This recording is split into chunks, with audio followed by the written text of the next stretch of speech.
अब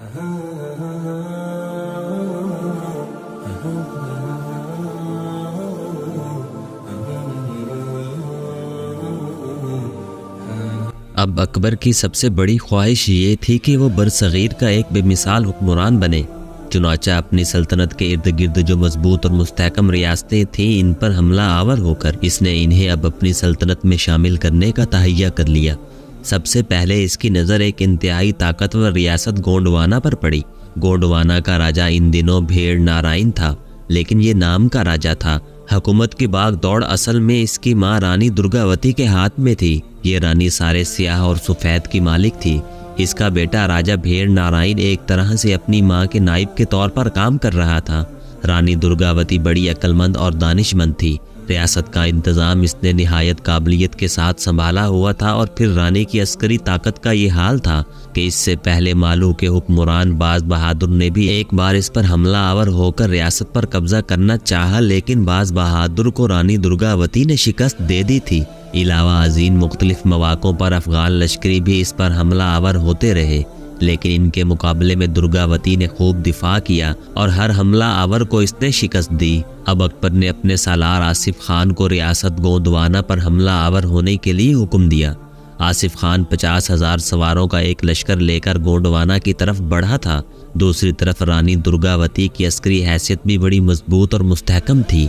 इसके पास हर वक्त 20,000 घुड़सवार के अलावा 1,000 हाथी और इनगिनत बेशुमार प्यादा सिपाही रहते थे। रानी दुर्गावती को जब खबर हुई कि अकबर का सालार आसिफ खान इस पर हमला आवर होने के लिए पेशकदमी कर रहा है, तब वो अपने मरकजी शहर चौड़गढ़ से निकली। जबलपुर के नवाह में गढ़ और मंडल नाम के 2 मुकामों के दरमियान रानी दुर्गावती और आसिफ खान के दरमियान लश्करों का टकराव हुआ। दोनों लश्कर बुरी तरह एक दूसरे पर टूट पड़े थे। रानी दुर्गावती और इसके बेटे राजा भेड़ नारायण की बदकिस्मती के जंग के शुरू में ही भेड़ नारायण बुरी तरह जख्मी हो गया और इसे रानी ने पिछले हिस्से की तरफ रवाना कर दिया। इसके बाद जब मुसलमानों की तरफ से तेज तीर अंदाजी की गई, तब रानी की बदकिस्मती के इसे 2 तीर ऐसे लगे कि वो बुरी तरह जख्मी हो गई।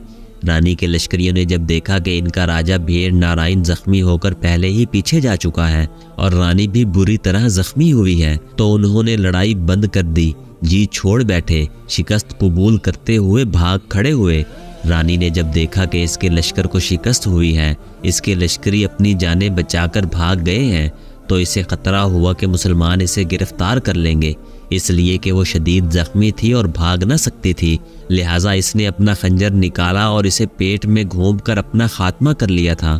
आसिफ खान अपने लश्कर के साथ रानी दुर्गावती की रियासत गोंडवाना के दारुल हुकूमत चौड़गढ़ की तरफ बढ़ा।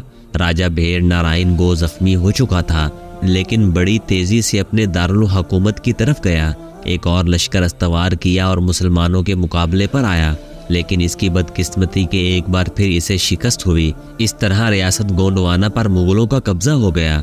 आसिफ खान जब अपने लश्कर के साथ रियासत गोंडवाना के मरकजी शहर चौड़गढ़ में दाखिल हुआ, तो रानी के लश्करियों ने शाही खानदान की सारी औरतों को एक जगह जमा करके आग लगाकर इनका खात्मा कर दिया। सिर्फ 2 औरतें बची। एक रानी दुर्गावती की बहन और भेड़ नारायण की खाला कमलावती थी और दूसरी इसकी एक और करीबी अजीज लड़की थी। आसिफ खान जब अपने लश्कर के साथ चौड़गढ़ में दाखिल हुआ, तो यहाँ से इसे बहुत सा सोना, बेशुमार जवाहरात, सोने चांदी के ढेर, चांदी के बुत, 1,000 हाथी, इसके अलावा बहुत सा मालो दौलत भी हाथ लगा। फिर इसने अपने लश्कर के साथ चौड़गढ़ में ही कयाम कर लिया और माले गनीमत में से सिर्फ 200 हाथी और कुछ ही सामान अकबर की तरफ रवाना किया। इस दौरान अकबर को किसी ने उकसाया कि मालू का अज़बिक हाकिम अब्दुल्ला अकबर के खिलाफ बगावत करने के दर पे है। हालांकि अब्दुल्ला ने मुगलों की सल्तनत को मजबूत करने और इसे इस्तेहकाम बख्शने के लिए बहुत काम किया था। अब्दुल्ला के अलावा भी जिस कदर अज़बिक हिंदुस्तान में थे, इन्होंने हिंदुस्तान में मुगलों की हुकूमत के लिए बहुत काम किए थे। ये खबर सुनते ही अकबर एक लश्कर के साथ मालू की तरफ रवाना हुआ। जाहिर इसने यही किया कि वो शिकार के लिए निकला है, हालांकि इसका इरादा अब्दुल्ला से बाज परस करना और इसे गिरफ्तार करना था। दूसरी तरफ अब्दुल्ला अज़बिक को जब खबर हुई कि अकबर इसके खिलाफ कर दिया गया है और ये कि अकबर एक लश्कर के साथ इसकी तरफ बढ़ रहा है, तब भी अब्दुल्ला अकबर से टकराना नहीं चाहता था। इसने इरादा किया कि वो बचकर गुजरात की तरफ भाग जाएगा। अब्दुल्ला जब लवानी के मकाम पर पहुंचा तो अकबर ने इसे जा लिया। अकबर ने इस पर हमला कर दिया। लेकिन अब्दुल्ला किसी न किसी तरह अपनी जान बचाकर गुजरात की तरफ भागने में कामयाब हो गया। इस तरह अकबर ने आगे बढ़कर अपने लश्कर के साथ मांडू के मकाम पर क़याम किया और मालू का नज़्म नसक अपने हाथ में लेते हुए इसे दुरुस्त करना शुरू कर दिया।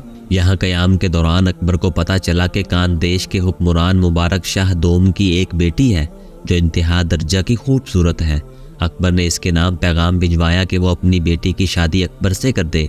खानदेश का हुक्मरान मुबारक शाह इस पर आमादा हो गया और अपनी बेटी को इसने अकबर के निकाह में दे दिया। यहाँ से अकबर लौटा और आगरा वापस आया। इस दौरान इसने आगरा के एक किला को नई शक्ल और सूरत देने का अज़म किया। इसने हुक्म दिया कि पुरानी ईंटों के इस किले को गिराकर नया किला तामीर किया जाए और किले की तामीर में मजबूत और बड़े बड़े पत्थर इस्तेमाल किए जाए।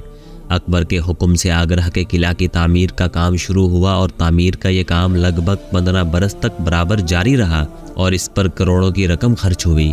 कुछ लोगों का कहना है कि अकबर ने आगरा में 500 से ज़्यादा इमारतें तामीर कराईं। इन इमारतों के नमूने बंगाल और गुजरात की इमारतों के मुताबिक तामीर किए गए और बहुत से माहिर मामार मुख्तलिफ मकामात से बुलाए गए थे। पुराना आगरा शहर जो लोधियों के ज़माने में बड़ी अहमियत रखता था वो दरिया के बाएं किनारे कायम था। अकबर ने नया आगरा दरिया के दाएं किनारे तामीर करना शुरू किया। बाद के दौर में शाहजहां ने इसका नाम तब्दील करके अकबराबाद रख दिया ताकि इसके दादा के नाम पर शहर आबाद रहे। इसके अलावा अकबर ने इन्हीं दिनों आगरा से लगभग 7 मील जनूब में ककड़ाली के मकान पर एक नया महल और शिकारगाह तामीर करने का हुक्म भी दिया। साथ ही इसने अपने दरबारियों को महल से बाहर रिहायशी मकानात तामीर करने और बागात लगवाने की इजाज़त दे दी थी। इस जगह को इसने नगर छाई का नाम दिया था।